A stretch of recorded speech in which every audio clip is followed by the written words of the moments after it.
Assalamualaikum warahmatullahi wabarakatuh. Salam sehat sejahtera untuk sahabat dimanapun anda berada.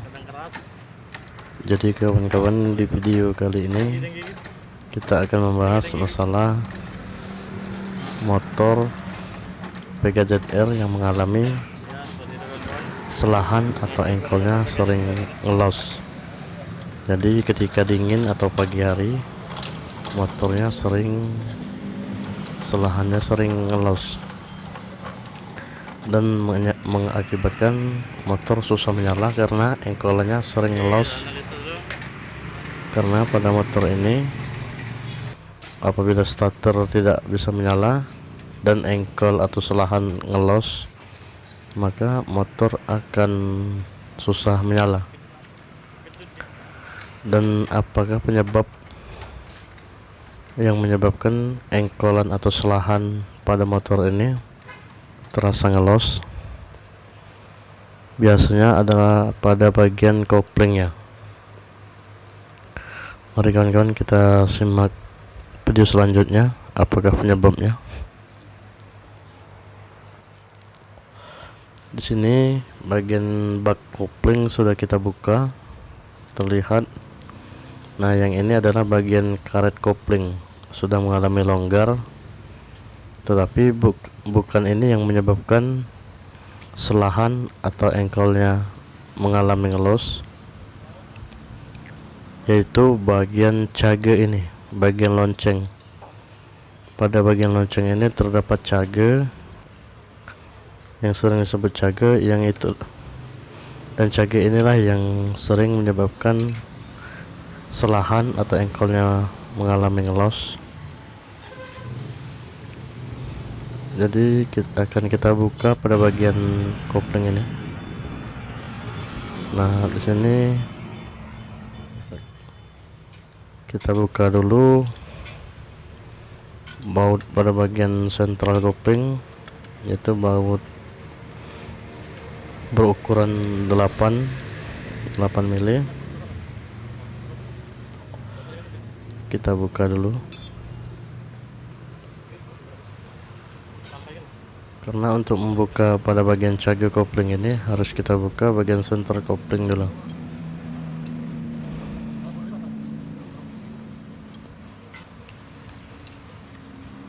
Dan pada bagian sentral kopling ini juga, apabila kampas koplingnya sudah habis atau press koplingnya atau sering disebut kaki empatnya habis, juga bisa mengakibatkan engkolnya terasa ngelos. Tetapi pada motor ini selahannya ngelos ketika kita injak engkolnya cukup kuat, maka sering mengalami ngelos. Jadi kawan-kawan, kita buka dulu untuk melihat. Mungkin ada sebagian teman yang tidak mengetahui apa itu cage. Nah, yang saya pegang ini adalah bagian kampas gandanya. Ini adalah kampas gandanya kawan-kawan, masih cukup tebal, masih bisa kita pakai, masih bagus. Nah, inilah bagian cage yang saya maksud tadi, yaitu cage yang berada pada bagian loncengnya.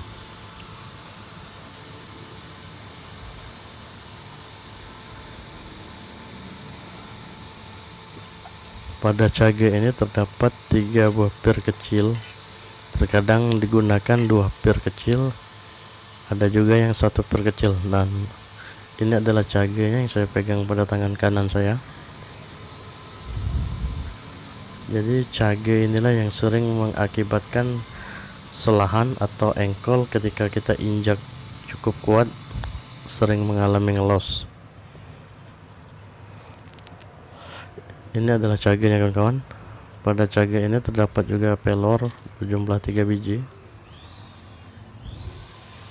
Dan pastikan juga pada bagian dudukan cage yang terdapat pada lonceng tidak mengalami kehausan. Apabila pada dudukan cage yang mengalami kehausan, maka walaupun kita ganti cage dengan yang baru, maka akan terasa juga, tetap terasa ngelos.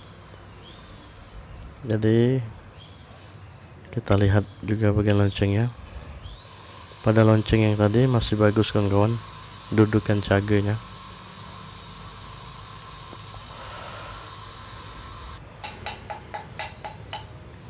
Oke. Maksud saya dudukan cage tadi adalah pada bagian lonceng ini. Nah, di sini apabila sudah terdapat goresan pada lonceng ini, maka bisa kita katakan dudukan cagenya sudah mengalami kerusakan. Walaupun kita ganti cage, akan tetap terasa ngelos. Nah, ini adalah cagenya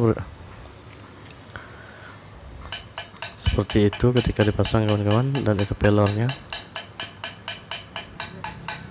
Jadi inilah yang sering menyebabkan ketika kita injak cukup kuat atau kita kejut, selahannya sering mengalami ngelos. Ini adalah reng penahan cagenya.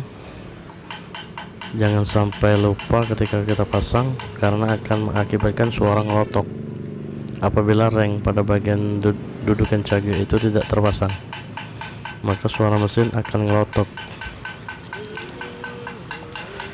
Oke, ini adalah cage yang baru walaupun bukan ori. Akan kita pasang nanti kawan-kawan.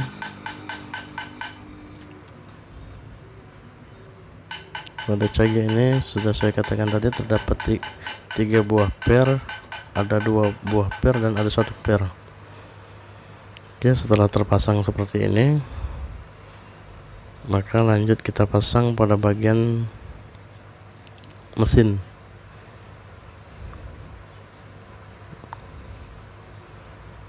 Cara pemasangnya sama seperti tadi kawan-kawan, cara seperti kita bongkar tadi.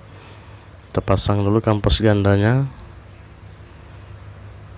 kampas ganda, lanjut lonceng,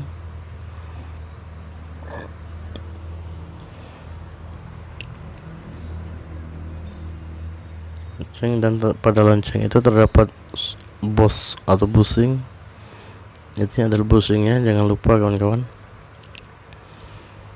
Fungsi bos itu adalah untuk stabil putaran lonceng, reng, dan mur pengikatnya.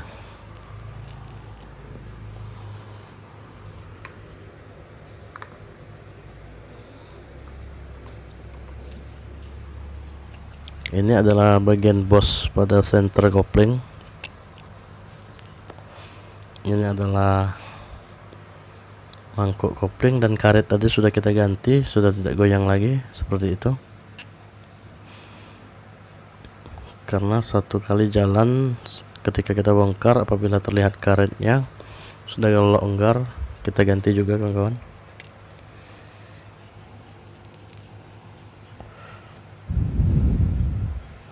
Ini adalah reng penahan press koplingnya atau kaki empatnya. Ini adalah maksud saya kaki empatnya, sering disebut kaki empat atau press kopling, yaitu pada bagian center kopling.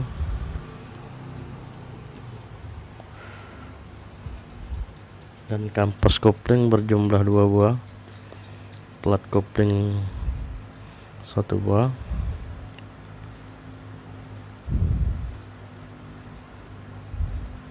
Itu ring penahan mur pengikatnya.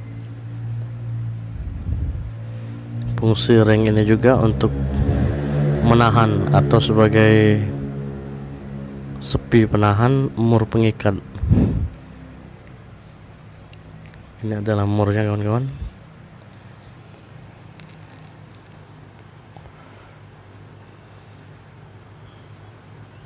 Cara pemasangannya sama seperti cara pembongkaran. Yang pertama kita bongkar, itulah yang terakhir kita pasang. Oke, setelah semua terpasang, lanjut kita coba kawan-kawan.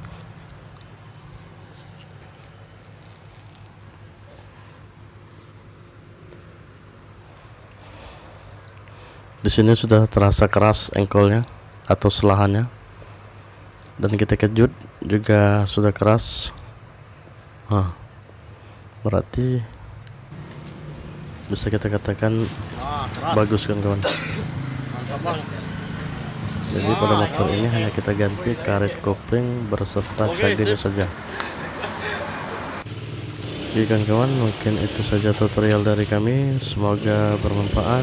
Dan apabila teman-teman anggap bermanfaat, silahkan like dan subscribe-nya untuk mendapatkan video-video terbaru dari kami. Wabillahi taufiq wal hidayah. Wassalamualaikum warahmatullahi wabarakatuh. Terima kasih.